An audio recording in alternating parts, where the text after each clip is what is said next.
Dona Thaís Herédia, no mercado fala-se muito em perfil de risco do investidor.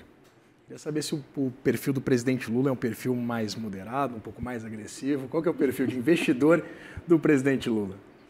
Boa tarde, Vitor. Boa tarde a todos. É ótima essa comparação, porque o Lula hoje demonstrou que ele tem, sim, um perfil agressivo, mas o discurso dele ficou muito claro, e é uma análise que está sendo feita aí sob consenso, que foi um discurso feito, sim, com um tom mais agressivo, mas com uma, vamos dizer assim, uma construção muito estratégica. Não passou do ponto, né? A gente já viu outras vezes discursos mais agressivos, enfim, e depende da plateia também. Acho que o presidente Lula entendeu qual era o papel dele ali. Hoje, o que me surpreendeu, Vitor, foi na hora ali minutos antes de começar a Assembleia, de começar, na verdade, o discurso de Lula, e eu estava assistindo a CNN pelo YouTube, a quantidade de canais internacionais anunciando o discurso do presidente Lula e não o evento na Assembleia Geral da ONU era enorme. Então, a gente fala muito aqui, né, que o Brasil é pequeno na comunidade internacional, e tal, mas este evento do Brasil, do tarifaço e de todas as sanções que o governo Trump tomou contra o Brasil e da resposta que Lula deu, colocou o Brasil num outro patamar, né? Colocou o Brasil na leitura da imprensa internacional e também de economistas e especialistas internacionais, o Brasil como exemplo. Olha, né? Olha o que o Brasil está fazendo. Será que outros de nós podemos resistir aos Estados Unidos? Então, a agressividade do presidente Lula, na verdade, não foi uma agressividade. O tom foi um tom de quem está pronto para a briga, mas... firmeza, talvez. Está mais para firmeza, exatamente. Está mais para firmeza do que para agressividade, né? E foi um contraponto que o mundo inteiro assistiu, porque Lula faz uma construção de um discurso muito parecido, tocando nos mesmos pontos, inclusive, do que Antônio Guterres, né, o secretário-geral da ONU, que faz uma cobrança muito enfática a valores democráticos, republicanos, humanitários, ambientais, de consciência, e Lula reforça isso, né? Claro que colocando o Brasil ali na sua defesa, mas Lula reforça isso. E segundos depois, 39 segundos na conta do presidente Donald Trump, segundos depois, o mundo inteiro assiste 58 minutos de um discurso negacionista, isolacionista, nacionalista, que desloca o debate inteiro para uma visão exclusiva de Donald Trump sobre o que vai acontecer. Completamente sem novidade, né? Não, então, sem novidade. Sem novidade, esperado, mas, como eu sempre digo, né, o contexto é o grande recheio das histórias, né? Agora, vamos olhar aqui o seguinte, né? Está aqui, quem está vendo a gente está vendo aí o que a gente chama de tarja. O que esperar, né? Será que esse encontro vai acontecer? A gente aqui na CNN, os nossos analistas de política e âncoras estão apurando que o encontro pode acontecer até hoje, por vídeo ou por ligação. Então, como é uma coisa inesperada, né? Ninguém esperava isso, essa declaração de Trump, nem mesmo essa conversa dos dois, um encontro sim.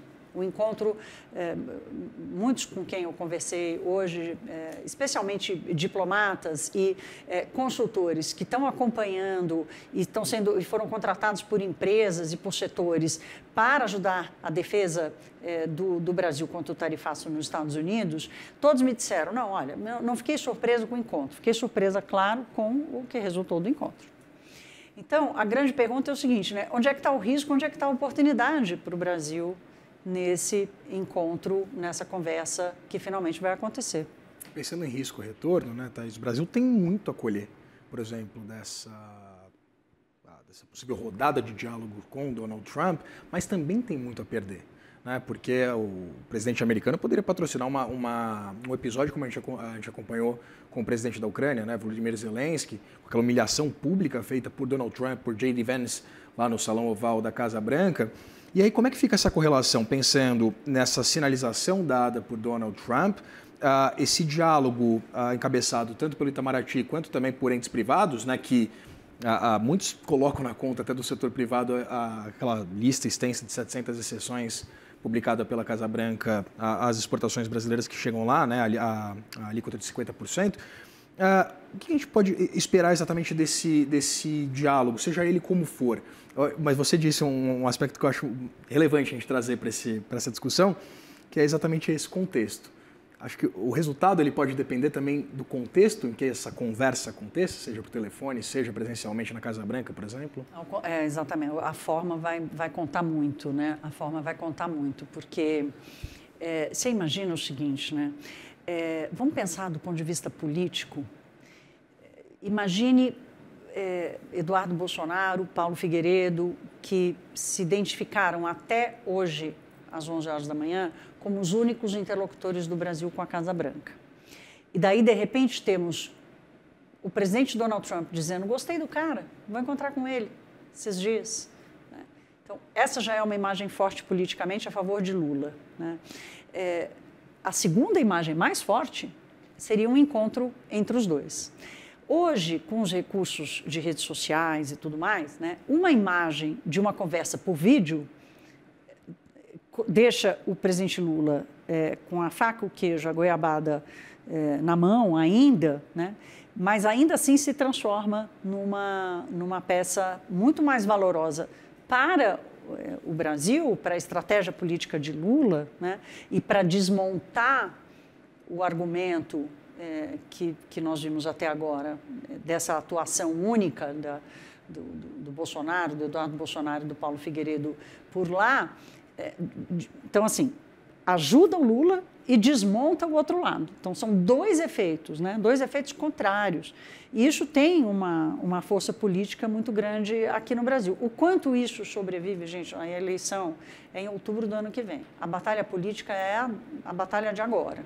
Não é a batalha política de outubro do ano que vem. É óbvio que tudo vai contar, nada será jogado fora nesse período, né? Mas não dá para a gente antecipar nenhum cenário. Então, há risco? Óbvio que há. Tudo que envolve Donald Trump tem risco. Essa é uma realidade que o mundo inteiro está aprendendo a lidar. Não existe mais background, não existe mais olhar para trás e dizer: olha, a nossa relação até aqui foi tão perfeita, por que destruir essa relação? Isso não funciona, não existe, esse parâmetro não existe mais, né? A partir de Donald Trump é como ele decide que as coisas acontecem. Portanto, a dose de risco em tudo que envolve a conversa com Donald Trump é gigante.